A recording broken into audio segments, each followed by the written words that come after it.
2026 FIFA world cup. ഈ legends അതിന് ഭാരമാണോ അതോ മുതൽക്കൂട്ടാണോ?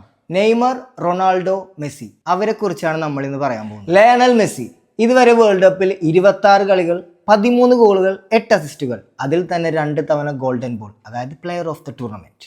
ഒരേ സമയം പ്ലേ മേക്കറായും ഗോൾ സ്കോറായും മാറാനുള്ള കഴിവ്, പാസിലെ കൃത്യത. അതുകൊണ്ട് തന്നെ അർജന്റീന ടീമിന് മെസ്സി എത്രത്തോളം ആവശ്യമാണെന്നുള്ളത് നമുക്ക് എല്ലാവർക്കും അറിയാം.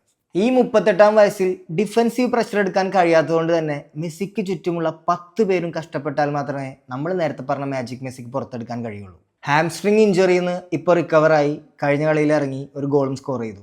So hope for the best. Cristiano Ronaldo, the goal machine.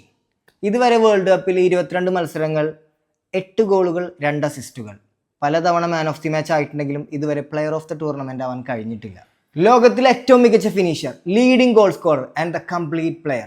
Team ഗെയിമിൽ റൊണാൾഡോ ഒരു സ്റ്റാറ്റിക് പ്ലെയർ ആണ്. അതുകൊണ്ട് തന്നെ ഹൈ പ്രസ്സിംഗ് ഗെയിം കളിക്കുന്ന പോർച്ചുഗലിന് റൊണാൾഡോയെ വെച്ച് അത് ചെയ്യാൻ പറ്റില്ല. ഇത് പോർച്ചുഗലിന്റെ ടാക്ടിക്കൽ ബാലൻസിനെ നല്ല രീതിയിൽ തെറ്റിക്കാൻ സാധ്യതയുണ്ട്. അൽ നസറിൽ മികച്ച ഫോമിലാണ്. അതുകൊണ്ട് തന്നെ 6ാമത്തെ വേൾഡ് കപ്പിന് റൊണാൾഡോ വരുന്നത് ഈ വേൾഡ് കപ്പ് തൂക്കാൻ തന്നെയായിരിക്കും. Neymar junior, the space creator. World കപ്പിൽ ഇതുവരെ 13 മത്സരങ്ങൾ, 8 ഗോളുകൾ, 3 അസിസ്റ്റുകൾ. ലോകം കണ്ടതിൽ വെച്ച് ഏറ്റവും മികച്ച ഡ്രിബ്ലേഴ്സിൽ ഒരാൾ. ഇന്നും നെയ്മറിൻ്റെ കാലിൽ ബോൾ കിട്ടി കഴിഞ്ഞാൽ അതൊരു അഴക് തന്നെയാണ്. അതുകൊണ്ട് തന്നെ അദ്ദേഹത്തിൻ്റെ കാലിൽ ബോൾ കിട്ടുമ്പോൾ ഒരുപാട് കളിക്കാർ അദ്ദേഹത്തെ ഡിഫെൻഡ് ചെയ്യാൻ വരുന്നു. ഇത് മറ്റ് പ്ലേയേഴ്സിന് അഡ്വാൻറ്റേജ് ആയിട്ട് മാറാറുണ്ട്. തുടർച്ചയായ പരിക്കുകൾ കാരണം ഒരു 90 മിനിറ്റ് ഹൈ ഇൻറ്റൻസിറ്റി ഗെയിം കളിക്കാനുള്ള ഫിറ്റ്നസ് നെയ്മറിനുണ്ടോ എന്ന് ചോദിച്ചാൽ ആ കാര്യം സംശയത്തിലാണ്. അതുകൊണ്ട് തന്നെ നെയ്മറിനെ അമിതമായി ബ്രസീൽ ആശ്രയിച്ചാൽ അത് അവർക്ക് തന്നെ തിരിച്ചടിയാവാനുള്ള സാധ്യതയുണ്ട്. നിലവിൽ പരിക്കിൻ്റെ പിടിയിലാണെങ്കിലും അദ്ദേഹത്തിൻ്റെ മാന്ത്രികത നമുക്ക് എല്ലാവർക്കും അറിയാവുന്നതാണ്. The last dance. ഇത് വെറൊരു ടൂർണമെൻ്റ് അല്ല, ഈ ലെജൻസിൻ്റെ അവസാനത്തെ പോരാട്ടം കൂടിയാണ്.